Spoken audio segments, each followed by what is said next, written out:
Uh, this lecture is about hepatitis B vaccine and edible vaccine. Okay, so first hepatitis B. So we all know hepatitis B is a dangerous disease which cause liver cirrhosis, that is damage to the liver cells, and moreover hepatitis B can cause liver cancer. Okay, and which may lead to death. And the way of transmission of hepatitis B virus is blood or other body fluids. Okay, so and as it is a dangerous disease, we should get ourselves protected. That means we should get ourselves immune from hepatitis B. And how we can do that? By getting vaccine. Okay, so and we know vaccines are developed or generated against the antigen of the pathogens. Okay, so in case of hepatitis B, the surface antigens are the target. Okay, so I mean the vaccines available in the market, they are based on the surface antigen of hepatitis B virus. Hepatitis B virus is it's a envelope virus. Okay, and the its envelope proteins is encoded by the ENV gene. Okay, so this ENV gene has 3 start codon, so that's why the envelope of the as this ENV gene has 3 start codon, it can it encode 3 different proteins. Okay, so that's why the surface of the hepatitis B virus, it contains 3 different types of proteins. One is a small S, okay, HB, which is S, which is denoted as HBS AZ. Okay, and it has 226 residue. Okay, another protein is medium protein, pre-S2 HBS AZ, 281 residue long, and the large, and the third one is large protein. Okay, L, pre-S1 pre-S2 HBS AZ, and it is 389 residue long. And among these 3 types of proteins, the HBsAs, that means is this one, HBsAg, is the major component of the envelope of the hepatitis B virion. Okay, and the okay, so this is just a cartoon photograph. It shows the these 3 different protein. This one, the S. Okay, the HBs, and this is the M contain the S and also pre-S1, and the L, S, pre-S1 and pre-S2. Okay, so the vaccines that the vaccines of hepatitis B which are available in the market are against these antigens. Okay, so actually most of the vaccine they are based on the this S protein, that means the hepatitis B surface protein S, surface antigen S. Okay, however, I mean some vaccine they also are based on both S and pre-S1 or S pre-S2. Okay, so now if we think about the vaccine of hepatitis B, the first successful vaccine for hepatitis B was generated from plasma. Okay, so you can say plasma derived vaccine. Okay, so how the plasma derived vaccines are generated? So from healthy age hepatitis B carrier, the plasma is collected and the hepatitis B associated antigen are purified. Okay, then they are inactivated. Inactivation can be done by different method. So formalin is one of the option. Okay, so by treating with formalin, this purified antigen can be inactivated, then they can be used it can be used as vaccine.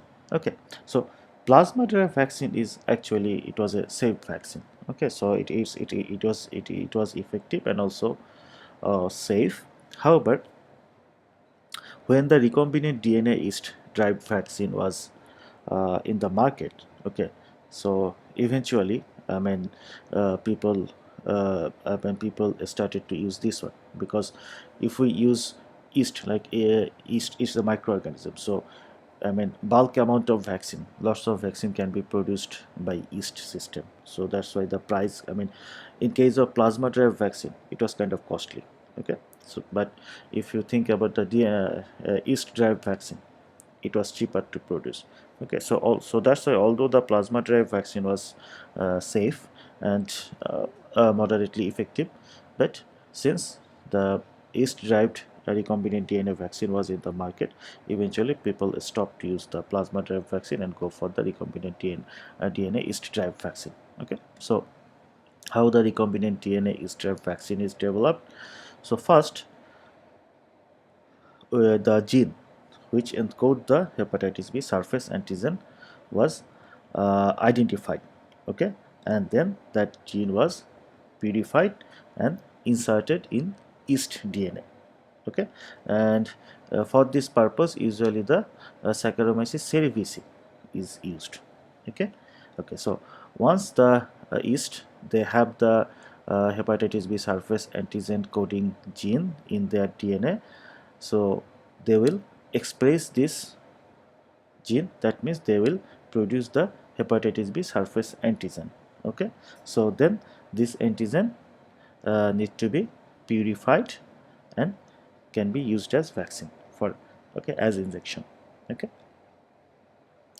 Okay, so basically, I mean, the many vaccines available in the market are yeast derived. Okay, however, I mean, there are some experimental vaccine, like for example, theoretically live attenuated vaccine can also be produced for hepatitis B. So one approach, I mean, some people, they're trying to develop that, but still there is no successful live attenuated vaccine for hepatitis B. So how we can generate live attenuated vaccine for hepatitis B? So if we can identify the gene that is responsible for the virulence of hepatitis B, and if we can mute that gene, then we can get attenuated virus which we can use for vaccine. Okay, so this mute, I mean, if we want to mute the virulence, we can use two different approach. One is, if you can cause mutation in the virulence gene, okay, so thus the virulence factors will not be produced. Okay, so then it will become attenuated. Or another approach is, you just can knock out the virulence gene. Okay, so if you knocked out the virulence genes from the pathogenic hepatitis B virus, then it will get attenuated. Okay, so these are actually experimental approach. No such live attenuated hepatitis B vaccine is yet in the market. Okay, well, I mean, not only by yeast. Okay, hepatitis B vaccines are also produced by mammalian cell line. Okay, and actually there are some vaccine available in the market which are derived using mammalian cell. Okay, so especially the CHO cell is used, and CHO cell is the full abbreviation of CHO is Chinese hamster ovary cells. Okay, so this cell line are used for in many biological and medical research. Okay, and used to commercially produce many therapeutic proteins.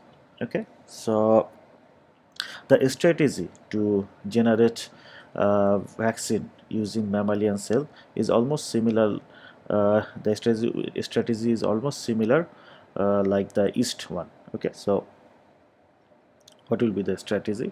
First we actually have to identify that against which antigen we want to generate the vaccine. So first, the genes for all the, I mean, the genes for those surface antigen are identified and then purified. Okay, then that gene is inserted into the CHO cells, and okay, so we can do this by, there are some process. Okay, this process is called transformation. So by using transformation, genes can be transferred into other cell line.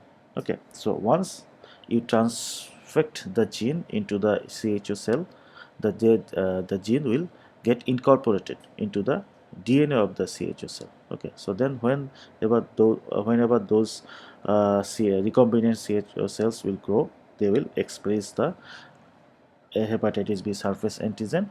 Okay, then we need to, then that antigen need to be purified and can be used as vaccine. Okay. Okay, so now about the hepatitis vaccine. I mean, well, so yeast derived vaccine was already there. So why actually people need to develop new vaccine using the mammalian cell line? Well, actually, as I said, the hepatitis, I mean said before that the hepatitis B envelope, okay, it contains three different proteins. Okay, so usually in the beginning, so most of the vaccines, they were based on the only the S protein. Okay, so not the PS1 on S2 protein. So theoretically, if we can I mean develop a vaccine where all these antigens are present, so the immune reaction will be better. Okay, so like the latest or the third generation, or third generation hepatitis B vaccine, they are more immunogenic. That means they can produce more antibody production. They can induce more antibody production. Okay, well, it's still, I mean, the vaccines available for hepatitis B, they are actually safe. Okay, they are safe and uh, quite effective. But still, uh, people are looking for more immunogenic vaccines. Okay, because if people can generate more immunogenic vaccine, maybe then they will be able to reduce the doses, right? So you know that the vaccines for hepatitis B, they need multiple doses. Okay, some vaccine need 3 dose, some vaccine need 4 dose. So if more immunogenic vaccine can be developed, maybe this doses can be reduced. Okay, so that was all for hepatitis B vaccine. Okay, so in the next part we'll learn about edible vaccine. So thank you.